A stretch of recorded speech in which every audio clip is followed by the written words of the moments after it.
ഒരു ജനുവരി മാസമൊക്കെ ആകുമ്പോൾ തൊട്ട് ഇതിൽ പൂക്കളുണ്ടാവും.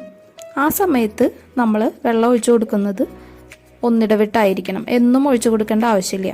കാരണം എന്നും നമ്മളിങ്ങനെ വെള്ളം ഒഴിച്ചു കൊടുത്തിട്ടുണ്ടെങ്കിൽ ആ ചെടിയിൽ ഇലകൾ നന്നായി വളർന്നു വരും, പൂക്കളുടെ എണ്ണം കുറയും. എന്നാൽ ഓൾട്ടർനേറ്റീവ് ഡേയ്സിൽ ഒഴിച്ചു കൊടുക്കുകയാണെങ്കിൽ ചെടികളിൽ നിറയെ പൂക്കളുണ്ടാവും. അപ്പോൾ ഈ കാര്യം ഒന്ന് ശ്രദ്ധിക്കണം നമ്മൾ. പിന്നെ വളമായിട്ട് ചാണകപ്പൊടി, എല്ലുപൊടി, ആട്ടും കാഷ്ടം ഇതൊക്കെ നമുക്ക് ഇട്ട് കൊടുക്കാം. പിന്നെ ഇതിൽ പൂക്കളൊക്കെ ഉണ്ടായതിന് ശേഷം നമുക്ക് സോഫ്റ്റ് പ്രോണിങ് ചെയ്ത് കൊടുക്കാവുന്നതാണ്. പിന്നെ വർഷത്തിൽ ഒരിക്കൽ ഹാർഡ് പ്രോണിങ് എന്തായാലും ചെയ്ത് കൊടുക്കണം. മഴക്കാലത്ത് ചെയ്യുന്നതായിരിക്കും നല്ലത്. അതുപോലെ ചെടിച്ചട്ടിയിൽ വളർത്തുന്ന ചെടികളുടെ ബ്രാഞ്ചസൊക്കെ നീണ്ട് ഒരു ഷേപ്പില്ലാണ്ട് വളരുന്നത് കാണാം. അപ്പോൾ അങ്ങനെയുള്ള ബ്രാഞ്ചസൊക്കെ നമ്മൾ കട്ട് ചെയ്ത് കൊടുക്കുകയാണെങ്കിൽ ചെടി ബുഷിയായിട്ട് വളരാനും പിന്നെ അതിൽ പൂക്കളുണ്ടാകുന്ന സമയത്ത് നല്ല ഭംഗിയായിരിക്കും അത് കാണാനായിട്ട്.